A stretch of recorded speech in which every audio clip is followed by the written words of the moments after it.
आइए, जनता सरकार मोर्चा कोसी सीमांचल टीम मधेपुरा में आप सभी का स्वागत है।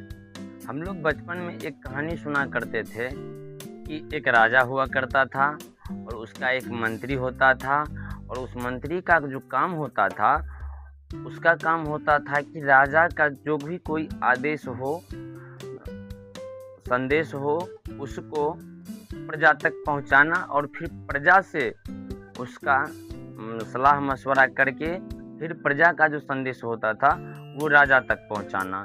यानी कि मंत्री बीच में दोनों तरफ डाकिया का काम किया करते थे। राजा के संदेश और आदेश को प्रजा तक पहुंचाना और प्रजा के संदेश और आदेश को राजा तक पहुंचाना। तो अभी के दौर में राजा, मंत्री और प्रजा, ये तीन पद जो हैं, ये क्या हैं, इनके बारे में थोड़ा हम लोग विस्तार से जाने।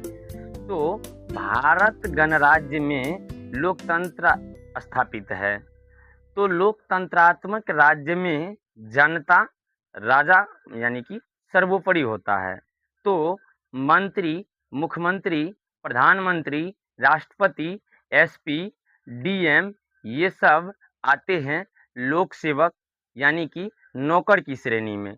तो राज्य सरकार, भारत सरकार और केंद्र सरकार कौन है और इसका कार्यालय कहाँ पर है और वो चेयरपर्सन कौन है जो इस भारत के जल का मालिक, जंगल का मालिक, जमीन का मालिक, इस भारत भूभाग का मालिक है, इस भारत के खजाना का मालिक, इस भारत के ताज का मालिक कौन है? वो भारत सरकार, वो राज्य सरकार और वो केंद्र सरकार कौन है जिसका जिक्र हमें मीडिया के माध्यम से, पेपर के माध्यम से और कई सारे सरकारी कर्मचारी होते हैं जो उनके माध्यम से सुनने में आता है कि सरकार की तरफ से ये आदेश आया है, सरकार की तरफ से ये आदेश आया है, आपको मानना पड़ेगा। जैसे अभी चल रहा है जनगणना, तो जनगणना में जो जनगणना कराने वाले हैं आते हैं, तो जनगणना का अर्थ ही होता है, शाब्दिक अर्थ कि जन मतलब आदमी, गणना मतलब गिनती, व्यक्ति का गिनती। लेकिन व्यक्ति का गिनती की आड़ में, व्यक्ति का जो गिनती होना चाहिए, तो उस व्यक्ति के गिनती के आड़ में ये लोग जो 32 प्रश्न डाले हुए हैं, 33 प्रश्न डाले हुए हैं, जो व्यक्तिगत जानकारी माँग रहे होते हैं, तो आप लोग सतर्क होइए, सावधान होइए। हम लोग जनता सरकार मोर्चा के कॉमरेड जो भी हैं, साथी जो भी हैं, वो गृह मंत्रालय को आरटीआई डाले हुए हैं कि ये जो जनगणना हो रहा है, ये करवा कौन रहा है और किसके आदेश से ये हो रहा है। तो इसका जो जवाब अभी तक नहीं आया है और जब आएगा तो पुनः हमें ऐसा लगता है कि कल या परसों तक जवाब आ जाएगा गृह मंत्रालय से। वो जवाब भी फिर हम लोग अगले वीडियो में आप लोगों को बताएँगे।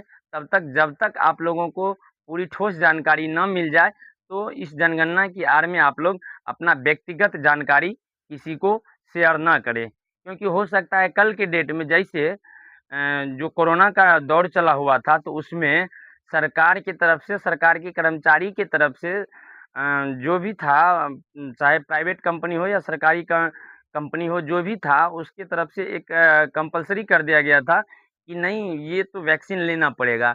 लेकिन उस वैक्सीन को लेने के बाद जो उनके साइड इफ़ेक्ट आए हैं, लोग चलते-चलते गिर जाते हैं, हार्ट फेल्योर का शिकायत आ रहा है, हार्ट ब्लॉक हो रहा है इंसान का, चलते-चलते कमर में दर्द, हड्डी में दर्द, बाजू में दर्द, हर जगह दर्द।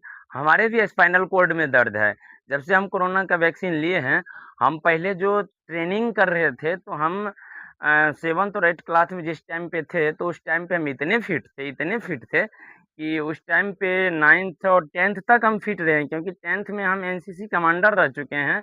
और उस टाइम पे, जिस टाइम पे हम 8वां क्लास में थे, उस टाइम पे हम जूडो, कराटा, मार्शल आर्ट कर रहे थे। तो उस टाइम पे हम फिट थे, लेकिन जब से कोरोना का सुई लिए हैं, तब से जो हमारे स्पाइनल कॉर्ड में पेन आया है, जिसकी वजह से हमें बहुत सारी परेशानी हो रही है और जब से ये वैक्सीनेशन चला है, तो बहुत सारे बीमारी फैले हैं। तो सरकार की तरफ से जब कर्मचारी आता है, तो वो अपना काम बना के तो चल जाता है, लेकिन बाद में जो उसका परेशानी हम लोगों को झेलना पड़ता है, तो सरकार भी अपना पल्लू झाड़ लेती है कि नहीं, नहीं, नहीं, ये तो स्वैच्छिक था, ये अनिवार्य नहीं था। तो जो जनगणना करने वाले व्यक्ति आते हैं, तो उनसे पूछिए, आप जनगणना की आड़ में जो हमारी व्यक्तिगत जानकारी ले रहे हैं, कल के डेट में अगर हमारी व्यक्तिगत जानकारी पे ये काम जो जनगणना करा रहे हैं, ये डेटा लेके हमारा और उस पे लोन ले लेंगे, फिर उसमें तो हम फँस जाएँगे। और जनगणना कराने वालों से पूछिए कि ये जनगणना करना स्वैच्छिक है या अनिवार्य है? अनिवार्य है तो किस नियम, किस तहत और कब ये पास हुआ था संसद में, वो आप अपना उसका प्रमाण पत्र माँगिए और उससे पूछिए, आप जो हमारा प्राइवेसी ले रहे हैं, प्राइवेसी का हनन कर रहे हैं, तो ये डेटा भारत में कहाँ स्टोर होता है, इसका सर्वर कहाँ पे है, कहाँ पे इसको स्टोर करके रखा जाएगा? तो ये सब जानकारी पूरा ठोस तरीक़ा से ले लें और फिर उसके बाद बने रहिए आप लोग। इस वीडियो में अच्छा लगे तो आप अपने दोस्त को, फैमिली में, रिश्तेदार को शेयर करिए और दबा के शेयर करिए, क्योंकि जब तक हम लोग जागरूक नहीं रहेंगे, तो हम लोगों का शोषण होता रहेगा। और आप लोग जो दर्शक हैं, अगर किन्हीं को पता है राज्य सरकार कौन है या भारत सरकार कौन है या केंद्र सरकार कौन है, तो हमें बताइए और कमेंट के माध्यम से ज़रूर बताइए। और हम बहुत सारे अपडेट लेके आते रहते हैं जो समाज के हित में हो। तब तक के लिए जय जोहार। जुर्म के टक्कर में संघर्ष हमारा नारा है। जय हिंद, जय भारत, जय जोहार। जोर-जुर्म के टक्कर में संघर्ष हमारा नारा है, जोर-जुर्म के टक्कर में संघर्ष हमारा नारा है। जय हिंद, जय भारत, जय जोहार।